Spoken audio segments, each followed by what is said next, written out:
देखो आज 27 सितंबर 2025 है। तो आज मैंने आप लोगों को एक टॉपिक था, कुछ बच्चों को बांटा था मैंने। टॉपिक क्या था हमारा? एक्सप्रेशन। क्या था हमारा टॉपिक? सर्कुलेशन या ट्रांसपोर्टेशन कह सकते हैं। तो आज ना बच्चे बताएंगे, आज बच्चे पढ़ाएंगे। मैंने तो पढ़ाई लिखाई बहुत बार, तो आज बच्चे पढ़ाने वाले, ठीक है। तो देखते हैं किसका बढ़िया रहेगा। तो आगे बनी रहिए हमारे साथ। आवाज नहीं आ रही? जो पढ़ाने वाले हैं वो रेडी हो कि नहीं? वो 5 बच्चे रेडी हैं? बहुत रेडी नहीं है क्या?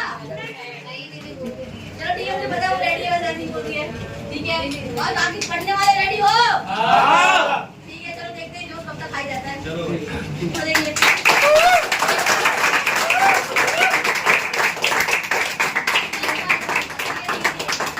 सबसे पहले आने वाला नीतीश जो हमें ट्रांसपोर्टेशन की क्या देगा, इंट्रोडक्शन देगा। तालियां हो जाए भाई के लिए।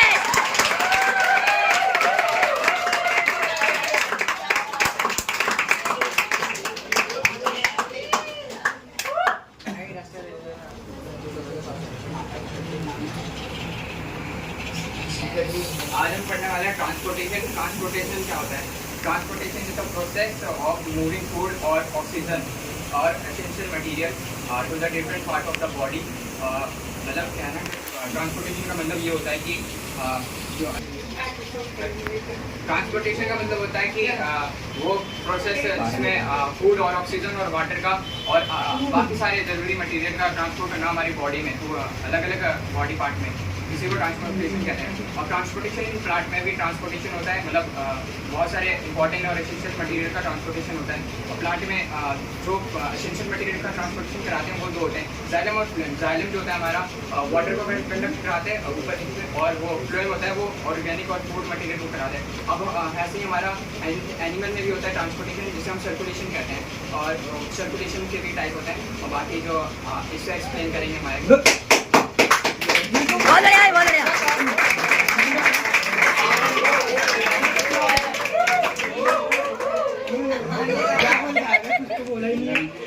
अब बारी है मयंक की, जो हमें इस टॉपिक को आगे कंटिन्यू करेगा।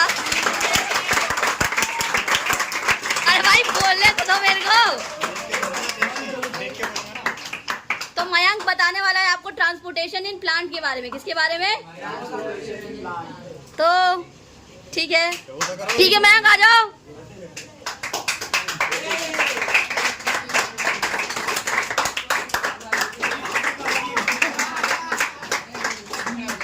ठीक है, कंफर्टेबल होने को थोड़े साथ नहीं है। अब देखो, एनिमल में क्या होता है, हमारे फेस में जो ब्लड होता है और सर्कुलेटरी सिस्टम होता है, तो ना वो हमें हेल्प करते हैं ट्रांसपोर्ट करवाने में। और एनिमल में क्या होता है, उसमें ना मस्कुलर बंडल होते हैं, जाइलम फ्लोएम ये होते हैं ना। तो अगर जाइलम की बात करें तो जाइलम कैसे करवाता है? मेनली तो ये मिनरल और वो कराता है, वाटर। और ये ना तो सॉइल से मिनरल लेता है, वाटर लेता है, और रूट के हेल्प से स्टेम में और लीफ में पहुँचाता है ना। तो ये यूनिडायरेक्शनल होता है। और यूनिडायरेक्शनल कहने का क्या मतलब है? एक ही डायरेक्शन में जाएगा ना, मतलब एक ही डायरेक्शन जाएगा। ठीक, कहाँ से कहाँ जाएगा? रूट से लीफ तक, रूट से अपर बॉडी पार्ट, दो भी प्लांट का एरियल पार्ट, हर एक टिप तक चला जाएगा। ठीक है। और फ्लेम में जो होता है वो फूड मेनली ट्रांसपोर्ट करवाता है, लेकिन ये बाय डायरेक्शनल होता है ना। इसमें दोनों जाते हैं, अपवर्ड भी जाता है, डाउनवर्ड भी जाता है। फ्लोएम करता है किसका ट्रांसपोर्ट है? किसका ट्रांसपोर्ट करता है फ्लोएम? इनके कुछ पार्ट्स भी होते हैं क्या? इन्हें कुछ पार्ट्स भी होते हैं क्या? और पार्ट्स क्या उतने होते हैं जाइलम्स के, फ्लोएम के? हाँ, जाइलम में रूट से फिर स्टेम में फिर नहीं, कितने पार्ट्स कितने होते हैं दोनों के? जाइलम कितने होते हैं, फ्लोएम कितने होते हैं? 4 ठीक है, नाम कौन बताएगा? नाम मैं बता दूं तो मेनली बता देता हूं जिसमें होता है, ठीक है। जाइलम में होता है ट्रैकिट्स, वेसल से होता है। अब ट्रैकिट्स क्या होता है, वो ना मतलब long narrow tube like structure होता है ना, टेपरी एंडिंग के साथ, मतलब उसमें ना ऐसा होता है, ठीक है ना, ऐसा ही होता है। टेपरी एंडिंग मतलब शार्प एंड होता है उसका ना, जो ना होता है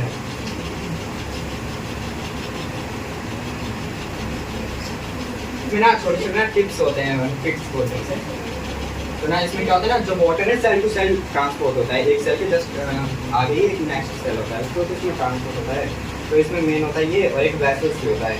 वेसल्स में क्या होता है ना, सिलेंडर लाइक स्ट्रक्चर होता है उसमें।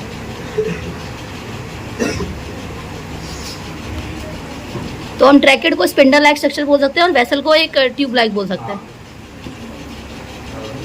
इस साइड साइड में क्या बना है गोल गोल सा? ये सब ये न्यूक्लियस, पोर्स होते हैं वो, हाँ वही, ठीक है, कंडक्टिंग पोर्स होते हैं वो। आगे ठीक है, अब पोस्ट कर दो दीदी, थोड़ा सा लंबी बन जाएगी।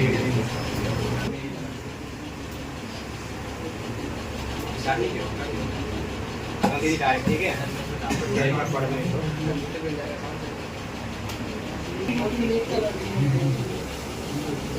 हाँ तो ये आप फ्लोएम की बात करते हैं, तो ये सीपीयू में होता है और मेन होता है एक कंटेनर होता है ना। सीपीयू में क्या होता है, इसमें ना बहुत सारे न्यूक्लियस होते हैं, तो जो फूड होता है वो अगर नीचे से ट्रांसपोर्ट होता है, तो अब ये इमैच्योर है, तो इसमें ज़्यादा न्यूक्लियस है ना, तो इसमें ज़्यादा न्यूक्लियस ना, तो ये इसे ना डिफिकल्ट करता है मतलब ट्रांसपोर्ट करवाने को। लेकिन जैसे ये मैच्योर हो जाता है ना, तो इसमें जो न्यूक्लियस होते हैं वो कम हो जाते हैं, कॉर्नर कम नहीं होते, डिसअपियर हो जाते हैं। हाँ डिसअपियर हो जाते हैं, तो इससे ना इसका पाथवे क्लियर हो जाता है, इससे ना इजीली ट्रांसपोर्ट करवा देता है। तो इसमें ऐसे ही होता है। और कंपेनियन सेल है, तो उसमें कोई ज़्यादा है नहीं, उसमें लेटरल कंडक्शन होती है, उसमें ज़्यादा कंडक्शन नहीं होती, साइड साइड से कंडक्शन हो जाती है बस, ठीक है, थोड़ी बहुत हो जाती है। आगे भाई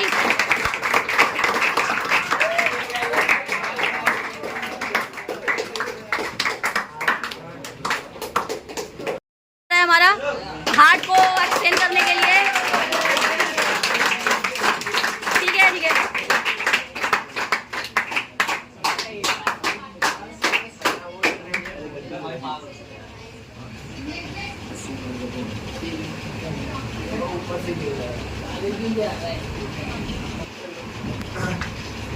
तो आज हम पढ़ेंगे ह्यूमन हार्ट के बारे में। तो ह्यूमन हार्ट एक मस्कुलर ऑर्गन है जो कि ब्लड की पंपिंग करता है, और इसमें 4 चैम्बर्स होते हैं। एक लेफ्ट आर्टरियम होता है, एक लेफ्ट वेंट्रिकल्स होता है, एक राइट आर्टरियम होता है और एक राइट वेंट्रिकल्स होता है।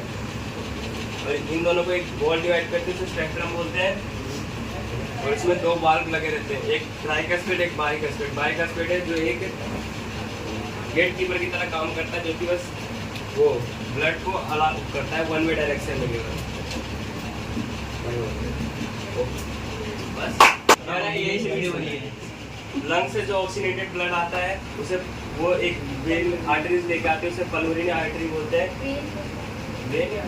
वेन, हाँ वेन होगी ना, तो होगी कहीं ना कहीं वहाँ पल्मोनरी वेन, देखो वहाँ पे बना रखी है कहीं। जल्दी बताओ काटने।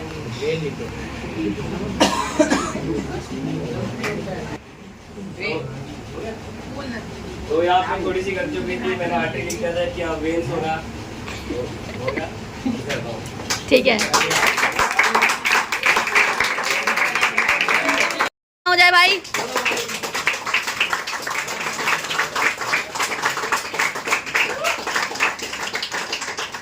तो कोमल एक्सप्लेन करेगी डबल सर्कुलेशन को।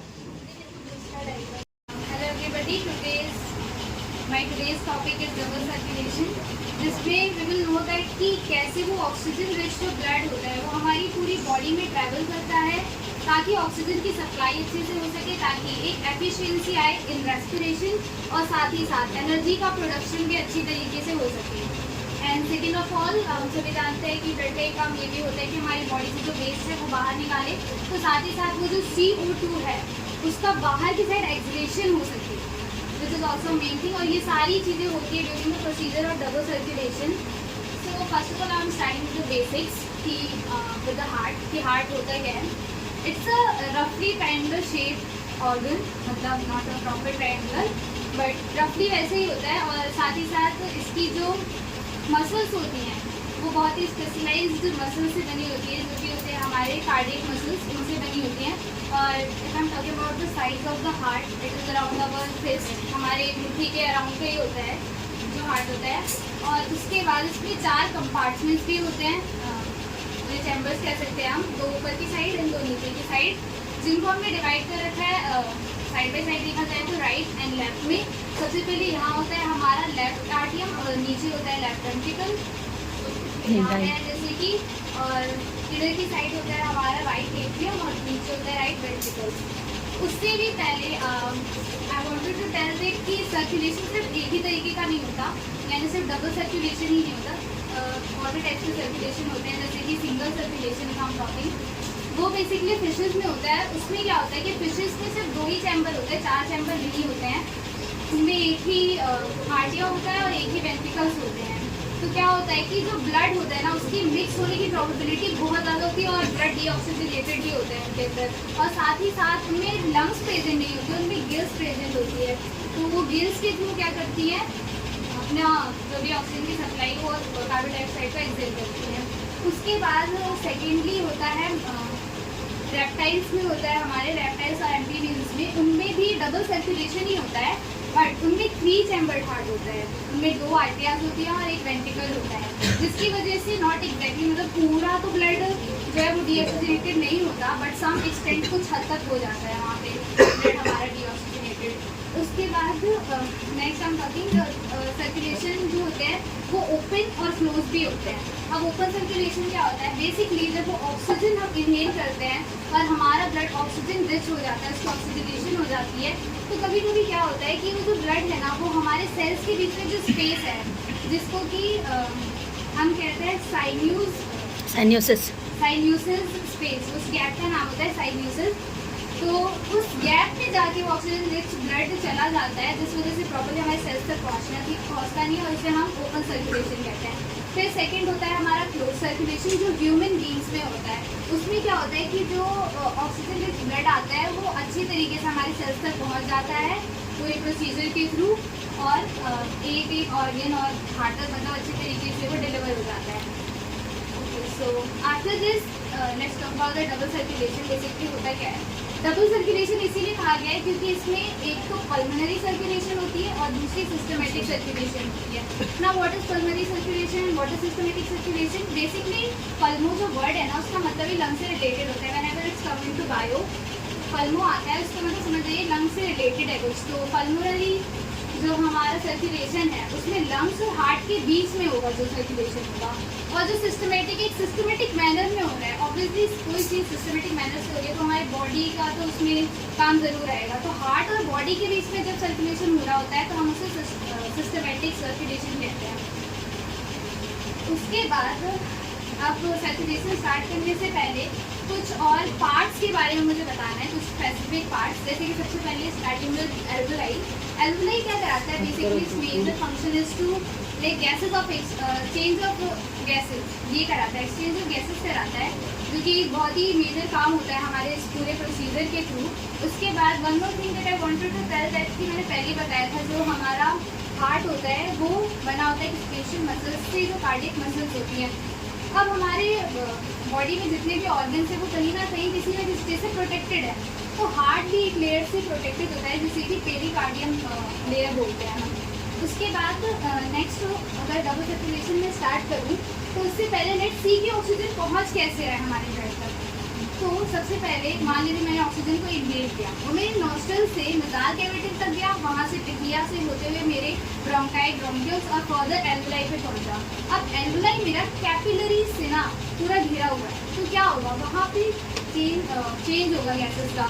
तो वो जो एल्वुलाई होगा वो हमारे ब्लड को O2 प्रोवाइड कर देगा और उससे CO2 ले लेगा। अब जब वो O2 प्रोवाइड कर देगा ना, तो वहाँ ब्लड की ऑक्सीजनेशन हो जाएगी और हमारा ब्लड ऑक्सीजनेटेड बन जाएगा। अब जब ब्लड ऑक्सीजनेटेड बन जाएगा तो वो फर्दर आगे जाएगा, लेकिन डायरेक्टली वो वेन तक नहीं पहुँचेगा। कैपिलरीज से पहले वो वेंट्रियोल्स में जाएगा, कभी वो डायरेक्टली वेन्स से जाएगा। तो वेंट्रियोल्स फर्दर जब एक कंबाइन करके वो वेन्स बनाती हैं, तो जब वो वेन्स तक पहुंच जाएगा तो वो पहुंचेगा हमारा पल्मोनरी वेन तक। अब पल्मोनरी वेन तक ही क्यों पहुंचा, क्योंकि अभी बताया गया कि लंग्स और हार्ट के बीच में कोई बात चल रही है तो पल्मोनरी से ही चलेगी। और साथ ही साथ में बता दूँ वन मोर थिंग कि आर्टरीज और वेन्स के बीच में डिफरेंस। तो आर्टरीज क्या होता है कि वो जो ब्लड होता है उसको हार्ट से दूर लेके जाते हैं, और जो वेन्स होता है वो हार्ट में लेके आते हैं। इस वजह से यहाँ पल्मोनरी वेन काम कर रही है, क्योंकि लंग से ब्लड हार्ट में आ रहा है और साथ ही साथ लंग का काम चल रहा है, इस वजह से ये पल्मोनरी है। तो पल्मोनरी वेन से जो हमारा ऑक्सीजनेटेड ब्लड है वो इसके क्रॉस आएगा। उसके बाद आने के बाद यहाँ पे प्रेजेंट होती है वॉल। इस वॉल का नाम है मिट्रल या फिर हम बाइकस्पियर वॉल भी कहते हैं। क्या होगा कि ये वॉल रिलैक्स करेगी और जब रिलैक्स करेगी तो ये खुद को ओपन करेगी और ऑक्सीजनेटेड ब्लड आ जाएगा हमारे लेफ्ट वेंट्रिकल्स में। अब जब ऑक्सीजनेटेड ब्लड हमारे लेफ्ट वेंट्रिकल में आ जाएगा तो ये दोबारा से कॉन्ट्रैक्ट करेगी और कॉन्ट्रैक्ट करने के बाद ये ऑर्टा के थ्रू हमारी बॉडी पार्ट्स में यानी बॉडी ऑर्गन्स में आ जाएगी। अब बॉडी ऑर्गन्स में आ जाएगी तो वो जो ऑक्सीजनेटेड ब्लड है वो ऑक्सीजनेटेड नहीं रह जाएगा क्योंकि हमारी बॉडी में कार्बन डाइऑक्साइड भी प्रेजेंट है। तो वो क्या करेगा कि वो जो ब्लड है ऑक्सीजनेटेड ब्लड वो कार्बन डाइऑक्साइड को भी ले लेगा, जिसकी वजह से वो ब्लड कैसा हो जाएगा, डीऑक्सीजनेटेड ब्लड बन जाएगा। अब ऐसा नहीं कि वो डीऑक्सीजनेटेड ब्लड बन गया है तो उसमें ऑक्सीजन प्रेजेंट ही नहीं है, ऑक्सीजन उसमें प्रेजेंट है but the concentration of carbon dioxide is so much more than that oxygen presented, that is why वो हमारा डीऑक्सीजनेटेड ब्लड हो जाएगा। अब जब वो ऑर्टा से बाहर निकल के हमारे पूरे बॉडी पार्ट्स में एक एक ऑर्गन तक पहुंच जाएगा, उसके बाद क्या होगा कि हमारी बॉडी में से अब वो दोबारा से इसके अंदर आएगा, हमारे हार्ट के अंदर राइट एट्रियम में आएगा। किसके थ्रू? सिस्टमेटिक वेन्स के थ्रू आएगा। अब जब ये राइट एट्रियम के अंदर आ जाएगा, अगेन यहाँ पे सेम प्रोसीजर होगा। यहाँ पे दोबारा से जो है वॉल्स प्रेजेंट होती हैं जिसका नाम है ट्राइकास्पिड वॉल। तो ये वॉल दोबारा से रिलैक्स करेगी, उसको ओपन करेगी और राइट एट्रियम से ब्लड राइट वेंट्रिकल में पहुंच जाएगा। अब जब ब्लड राइट वेंट्रिकल में पहुंच जाएगा ये दोबारा से कॉन्ट्रैक्ट करेगी और ये फर्दर एक वेरी हाई प्रेशर, मतलब वेरी हाई प्रेशर ये ऊपर की साइड जाएगा और हमारी पल्मोनरी आर्टरी के थ्रू निकल के पहुंच जाएगा हमारे लंग्स में। अब ये जो हाई प्रेशर था ना, इसकी वजह से हमारे आर्टरीज की जो वॉल्स होती है वो बहुत ही थिक होती है। मतलब ये रीजन था कि why arteries walls are thick and जो वेन्स की होती है as compare to this is thinner, इससे थिनर होती है। अब ये पल्मोनरी आर्टरी से निकल के लंग्स तक तो पहुंच गया। अब लंग्स तक पहुंचने के बाद क्या होगा, प्रोसीजर रिवर्स होगा। वो दोबारा से लंग्स से पहुंचने के बाद आर्टरीज से पहुंच गया, वो आर्टरियोल्स में जाएगा, आर्टरियोल्स से जाने के बाद कैपिलरीज में जाएगा, कैपिलरीज से जाते थे वो पूरे जो एल्वेलाई के साइड पे कैपिलरीज प्रेजेंट थी वहाँ तक पहुँच जाएगा।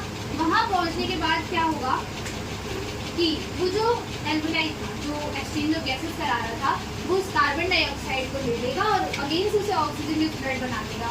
अब जब कार्बन डाइऑक्साइड ले लेगा दोबारा से कार्बन डाइऑक्साइड तुम्हारे एल्वेलाई से तुम्हारे ब्रोंकियोल्स, ब्रोंकाइट, ट्रेकिया, नसाल कैविटी और नॉस्ट्रल से आगे बाहर आ जाएगा। मतलब वही प्रोसीजर था सेम, बस कार्बन डाइऑक्साइड के लिए था और इस तरीके से वो बाहर आ जाएगा और पूरा डबल सर्कुलेशन इस तरीके से हमारा काम करेगा। Now why is double circulation important? It is important because it ensures the continuous supply of that oxygen in our body, which is very important as further I told you for energy production and the efficiency of respiration.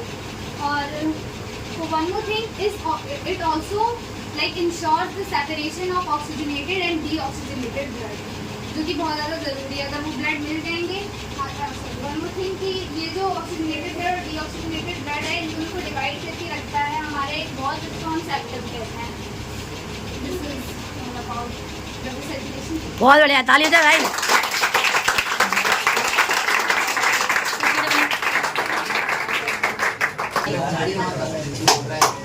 तो भाई तुमने देखा,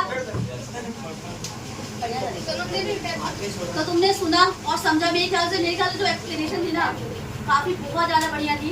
जितना मैंने expect करा था बिल्कुल वैसी ही थी और जो मैंने सोचा बिल्कुल बहुत ज्यादा अच्छी थी। इससे जैसा कि आप जानते होंगे बात इसे रिलेट करते हैं, मुझे कुछ ना अपनी वाली वाई थी। इसने मेरी वीडियो देखी है जो मतलब साइंस सब इस्तेमाल करा और इसने वीडियो से साफ पता लगा था मतलब कि काफी अच्छे से प्रिपरेशन करी है कि टॉपिक बाय टॉपिक चीजें बताई है और वो सारी चीजें बताई जो मैंने क्लास में तुम्हें बताई थी। फर्स्ट वाली क्लास याद है तुम्हें? बिल्कुल सेम उसी तरीके से रिप्रेजेंटेशन करी है। तो मुझे लगा था मैं ही पढ़ा दूंगी शायद ऐसी कहीं आएगी। बहुत बढ़िया, मुझे बहुत ज़्यादा अच्छा लगा देख के।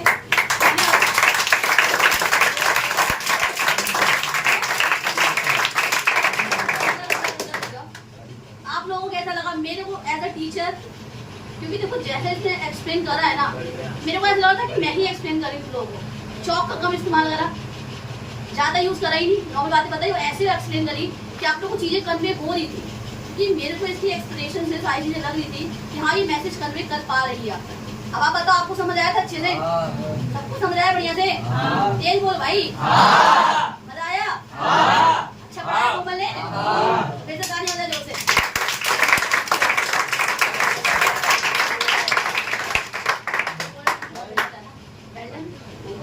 है, बहुत बहुत बहुत ज्यादा ही अच्छा है।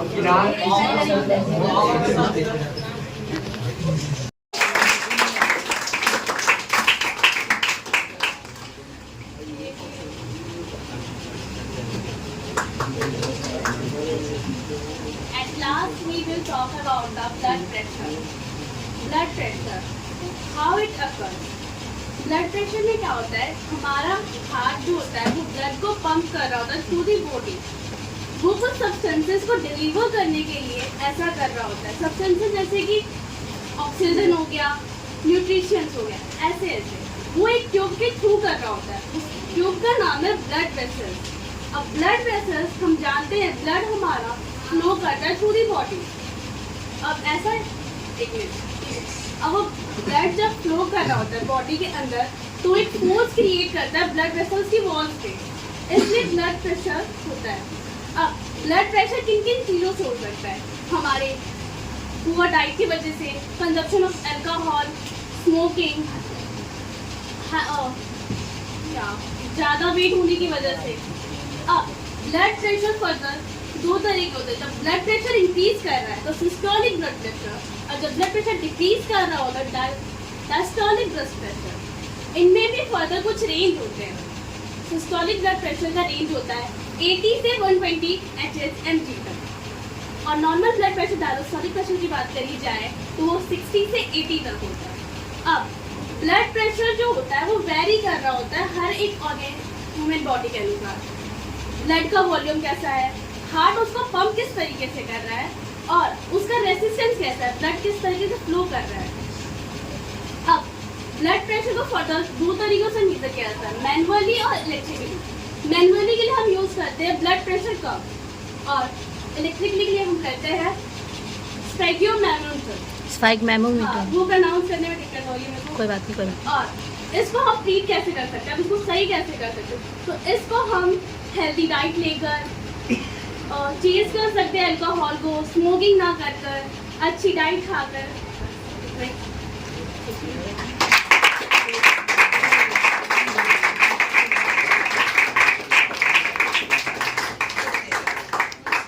ठीक है, रिद्धि ने ठीक बताया। बेटा आज सभी बच्चों ने बहुत बहुत अच्छा बोला। उनके लिए थोड़ी देर बाद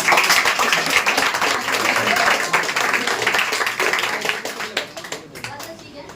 तो आपने ट्राई करा, आपने पढ़ा होगा इसके लिए, आपने अपना टाइम दिया होगा, आपने कीमती टाइम दिया होगा अपना, गेम वेब सीरीज इन सबको हटा के जो आपने कुछ पल दिए होंगे पढ़ने के लिए और जो आपने इसलिए लगाया होगा, उसके लिए दीदी आपका बहुत बहुत शुक्रिया कर रही है। आपने लिए थोड़ा पढ़ने के लिए टाइम निकाले, बहुत अच्छी बात थी ये वाली, ठीक है। और सबने बहुत अच्छा बोला, पर उसमें भी होता है ना, किसी ने बहुत अच्छा बोला होता है, किसी ने थोड़ा वैसे बोला होता है। तो पहले सारे बच्चे आ जाओ जिन्होंने बोला तो पाँच वालों।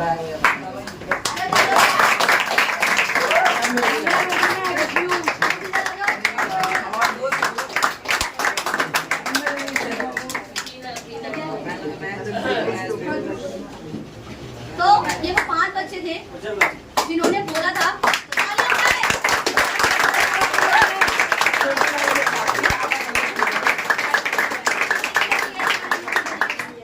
तो सबसे अच्छा किसका था? मयंक।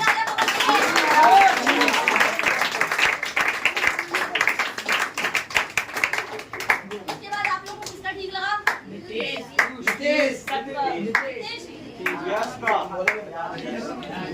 ठीक है, मुझे जिसका ठीक लगा वो मयंक था, क्योंकि काफी बड़ा टॉपिक था और सही तरीके से बताया गया था।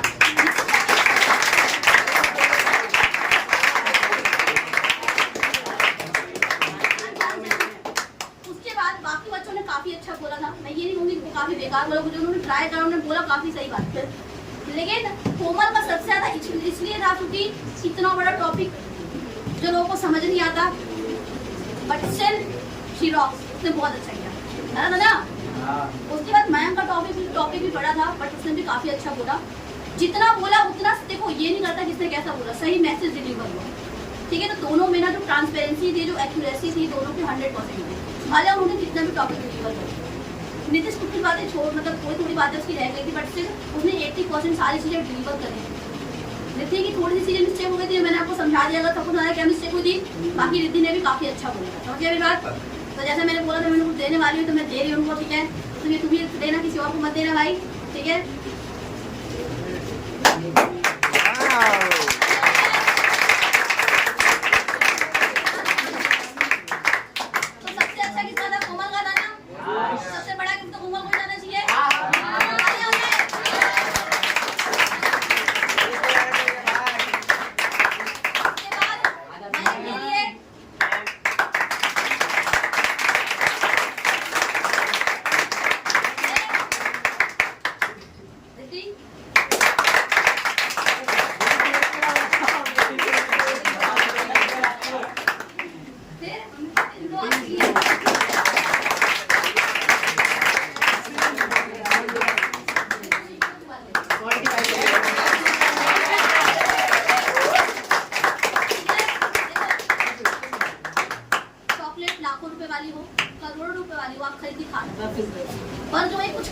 जो मिलती है ना, वो 1 रुपए की मेलोडी टॉफी भी बहुत बढ़िया होती है। समझ रहे हो मेरी बात? तो ये जो मिला है इसे खाओ, चिल करो, किसी और मत काटना, खुद ही खुद खाना। क्योंकि जब मुझे मिलती थी तो मैं भी ऐसी करती थी, किसी को देती थी, ये जाके खा लेती थी। खुद ही खाना है, समझ गए ना? ये क्या कैसे हो गया भाई? पूरा चलो ठीक है, तो काफी अच्छा था। एक बार सवाल लिखा लैंड करते हैं।